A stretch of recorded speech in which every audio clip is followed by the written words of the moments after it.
What's up, everybody? Hey, it's Tyler here. I'm joined by an awesome guest. She's got a brand new podcast coming out November 18th, and she's got a new single out on country radio. Tiffany Woys joins me. Tiffany, what's going on? Hi, good to see you. Good to be here. I'm happy that you have taken some time to talk to me. I'm excited. How are you doing? Hey, vice versa. I'm happy that you're on here talking to me too. I'm excited to talk about your music with you and this upcoming venture you got with the podcast. So Yeah, I guess I'm excited. doing great. How are you doing? I'm good. I'm good. I'm having my first cup of coffee. It's a little late for me to be having it, but I'm doing good. No complaints. That's good. I know this is off topic. I'm kind of on topic with coffee, but I've said this on a couple interviews before, and the streak remains. I've never had coffee before. No way. You're telling me you're in college and you've never had coffee. Honestly, don't mess it up now, to be honest with you. Like that, I don't know if people have said that to you, but I kind of feel like even though I even like the taste of coffee to a degree now, I mean, after I've kind of done some stuff to it, but I wouldn't even mess with it at this point. Are you a soda drinker? Nope, just water. Okay. Just, wow, you're like a unicorn. You're really special. You should keep up with that. Really, honestly. I'll try. I'm kind The of picture of health, Tyler, is what you are. That's good. well. We didn't get into conversation on food yet, so Oh, okay, wait, okay, never mind. that's where it goes downhill for me. This southern food is a little tough. Oh, all right, all right. Not You're a eat. barbecue guy. You like barbecue. I like barbecue. I'm kind of a sucker for a cookout burger or Chick-fil-A or something. Come on, that's fine. Don't Yeah. worry about Well, it. anyway, let's get back on topic. You have I Don't Want You Back on country radio. I know that's a really personal song to you, so describe the importance of putting that one out to radio. Yeah, so this is one of the first times that I've released more of a song from someone like else's perspective in my life.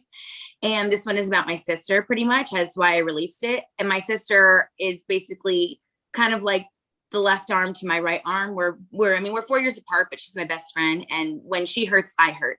And she was engaged, and the loser left her like right before they were going to get married. And this song just really struck me as something that told her story. And going through that whole push and pull of, well, do I take his call after he's left me, humiliated me? Do I ignore the call? Do I meet up with him? Do I consider getting back with him? Do I not?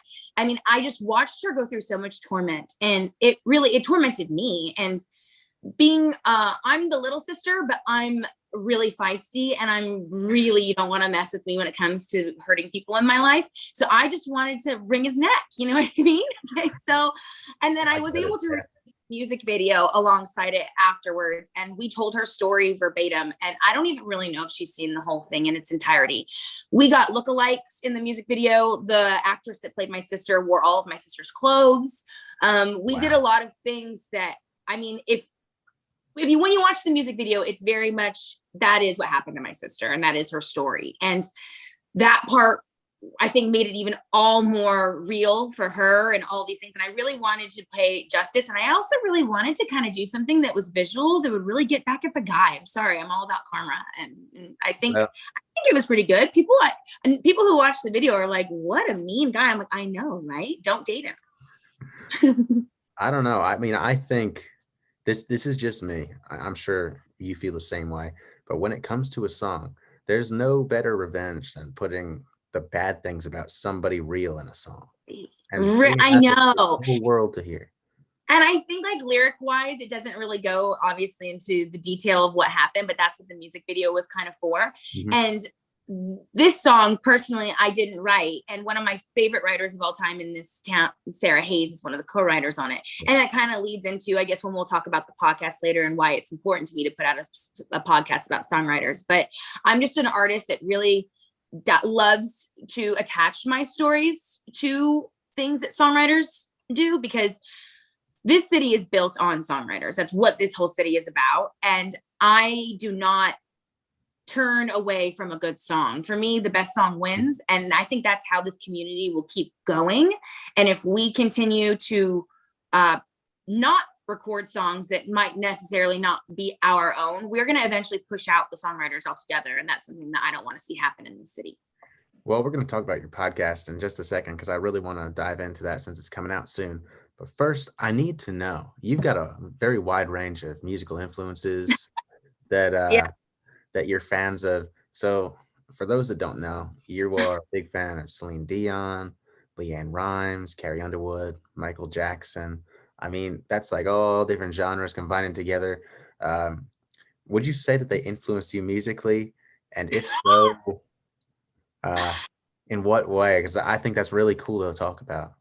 Okay, so I wouldn't say all of them is influencing me musically. I think that would be a really weird thing if I said that, right? And you'd be like, "Well, I'm not seeing the Okay. connection." If you listen to my music, so Michael Jackson's, for instance, is like I've been a fan since I was about 5 years old. I for something about him, and when I is just I'm drawn to. I can't help it.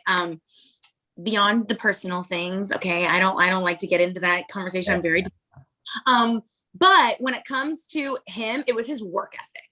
So the more you dove into Michael Jackson as an artist, not only was he a genius when it came to the music and what his talent was, but for me, what I take away from him is one, how kind he was to the people who he was around when he worked with them, and how he really involved everybody in on his creative process and really tried to get them on the same page with him. And two was just the work ethic. I mean, that guy worked harder than anybody else in the room when he was there, and he gave it not just 100%, not 110%, but I would even say like 1,000% when he was there working on what he was doing. And that is really the thing that I took away from Michael Jackson the most. I don't dance like him. I don't sing like him. I haven't picked a song to record because it's similar to him. That's not something of why I love him. It was definitely the work ethic and the passion behind the music. Leanne Rimes, absolutely. Yeah, so what you'll notice about the three others that you mentioned was they're all vocalists first and foremost before they are songwriters, which I don't even think Celine Dion's ever written a song. Before Carrie Underwood and Leanne Rimes have ever been considered a songwriter, they were a vocalist. When you heard them on the radio or you heard them on a CD or a tape or anything, you knew who they were before actually physically seeing them. And that is something that I took away from them, was the fact that wow, were they vocalists. That's been always been my dream as since a little girl. I wasn't the girl that was writing in a diary that wanted to be like a Taylor Swift writing down her thoughts. I was the girl that wanted to hold a microphone and command a stage, and all three of those women know exactly how to do that. And I think that they're considered more entertainers and vocalists than they are songwriters. So that's what I related to them about wholeheartedly. Celine Dion will always forever be my favorite artist of all time. I know in country music, you typically hear Dolly Parton, Loretta Lynn. But for me, Celine Dion that's it for me. And she's just, I don't think anyone gets better than her. I really don't. When it comes to being a singer, it doesn't get better. I mean, she's got a damn good voice. I can't think of much better. Um, I mean, those three artists that you just named, even all four of them, they're artists that you don't just listen to the music, you stop and watch them sing.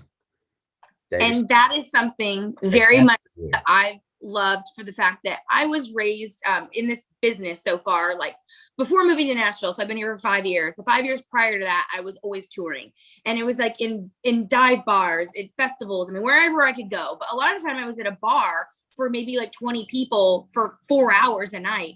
And all of them were just always like, why don't you sing some Johnny Cash? Why don't you do something I could dance to? Why don't you? And it started to get a little frustrating because I was like, that's not what I do. I'm more of an artist for sure that sit down, take a load off, watch, and I'll put on a show. I'm very honest. I'm not an artist that somebody gets up and like line dances to. And it's just not my speed. It's not my style. I'm not like a Gretchen Wilson. And again, nothing against anyone who's like that. My music is far more like built for a show versus a good night out, No, I get what you mean. I mean, you're kind of more like a listening room and Bluebird type artist.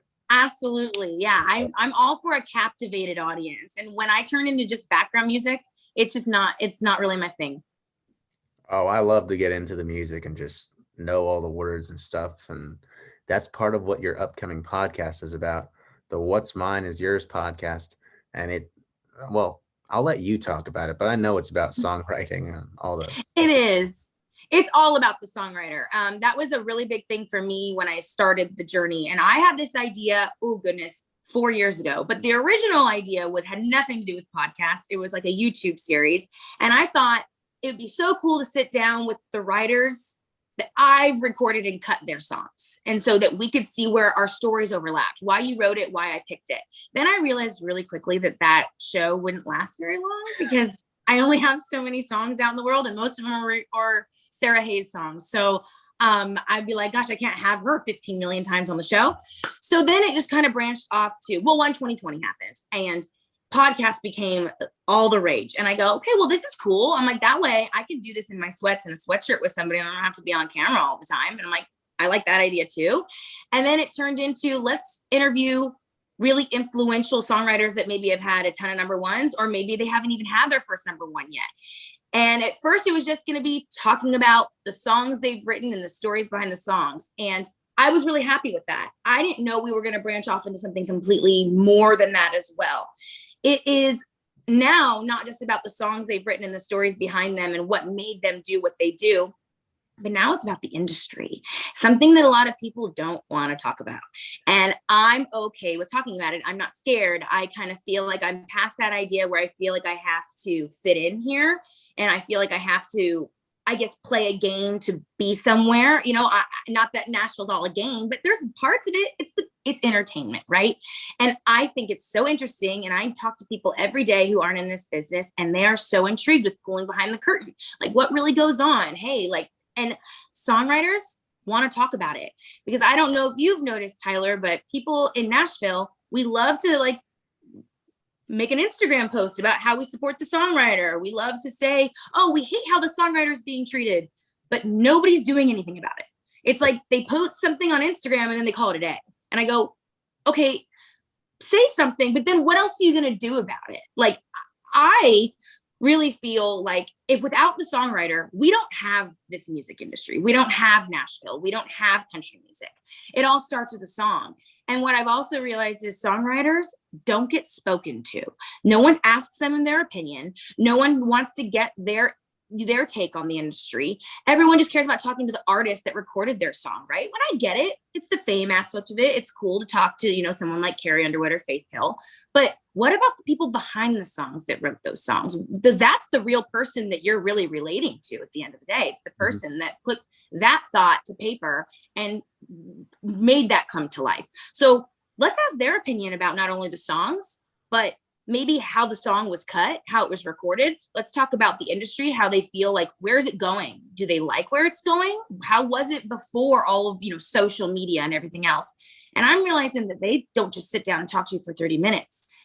I've had some guests be in my living room for 4 hours and they don't want to stop talking. And it actually, and I don't like to even rush them. And I kind of think, I'm like, whoa, no one talks to you. You know, it's like they were let out of a cage and they're finally able to like give their side of the story. And I'm like, this is something that obviously needs to be done, because if these people want to sit here and talk for this long, it means they're just not given the opportunity enough. And we need to start. I would love to have the opportunity to talk to somebody like a Dean Dillon.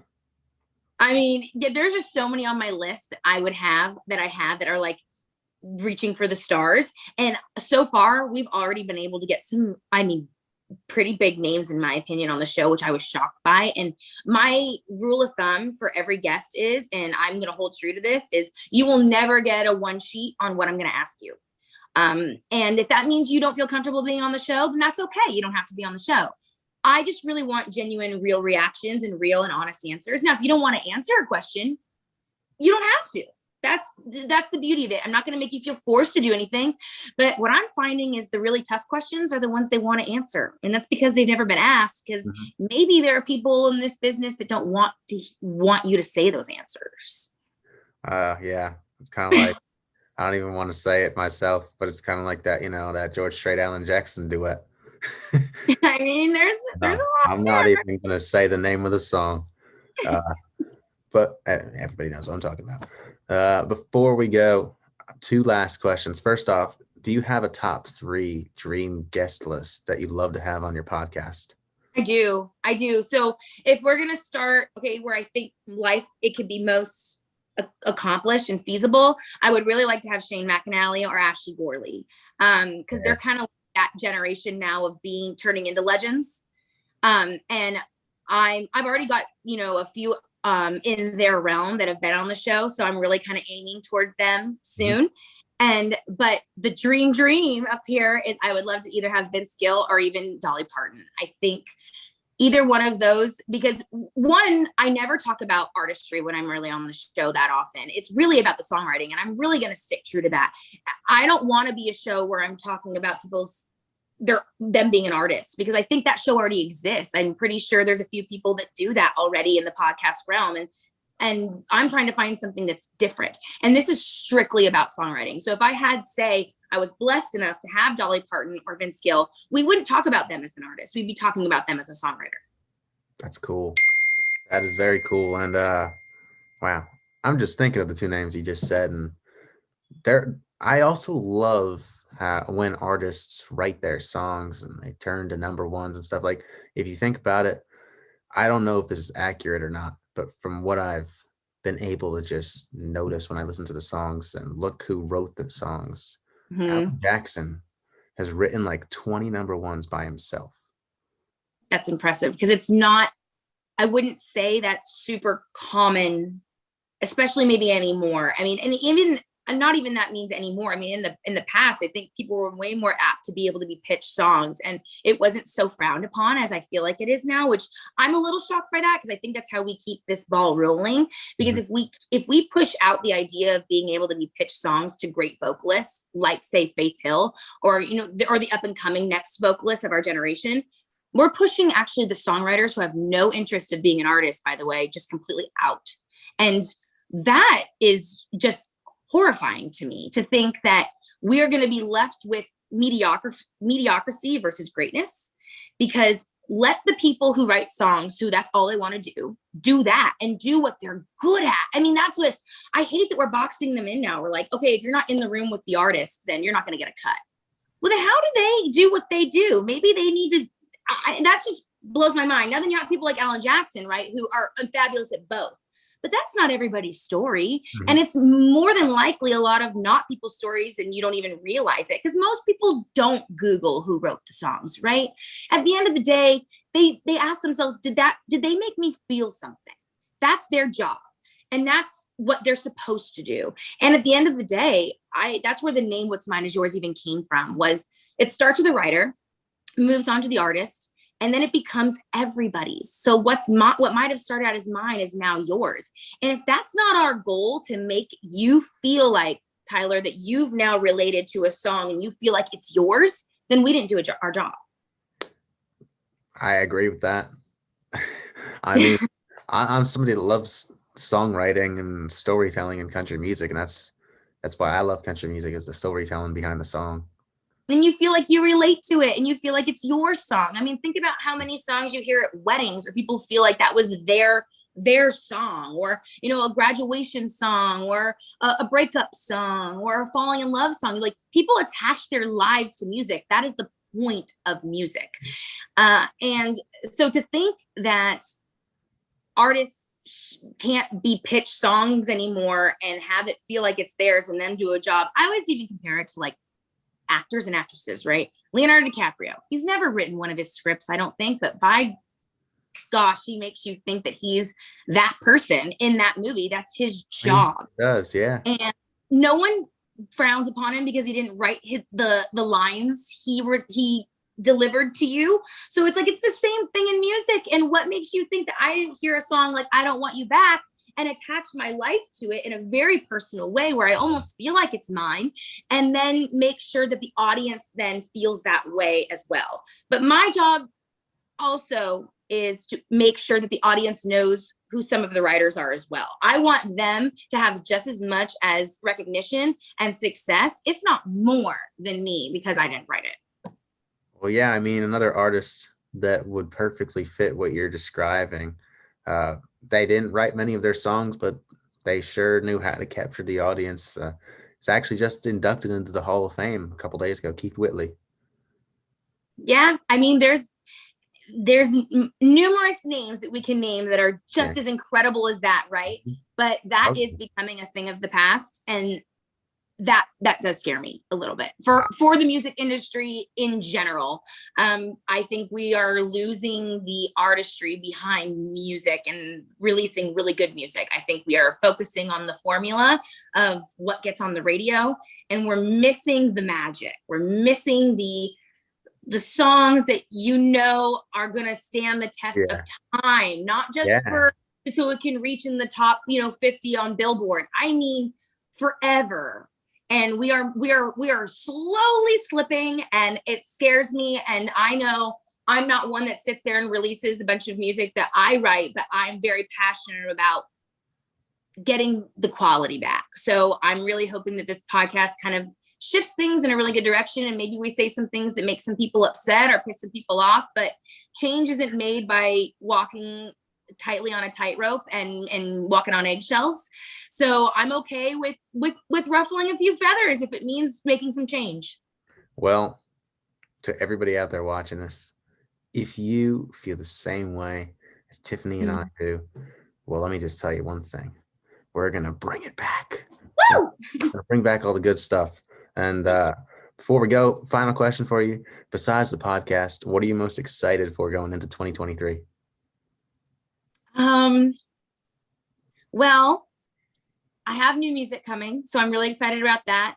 And then kind of unrelated would be, I was supposed to get married on October 1st, but Hurricane Ian unfortunately took that out from me. So I am going to be getting married in 2023. And I'm really excited about that because there is going to be things that are released alongside that I'm very excited about that we had to push off. And so I'm just really looking forward to new music, hopefully getting back on the road, maybe with radio tour. And I know that kind of stopped a little bit, but I really love going on the road and meeting people and really putting in the work before someone just plays a song. I want them to meet me. I want them to know the story behind me.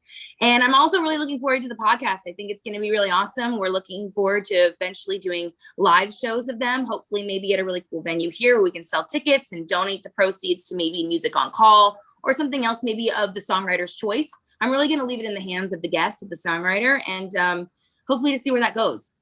Well, I love that. And if you guys don't already follow Tiffany on Instagram and the rest of her social media platforms, you better go do that. Go stream her music and get ready for this podcast as it comes out on November 18th. Tiffany, it was a pleasure having you on here, and we'll see you guys next time. Thank you so much, Tyler.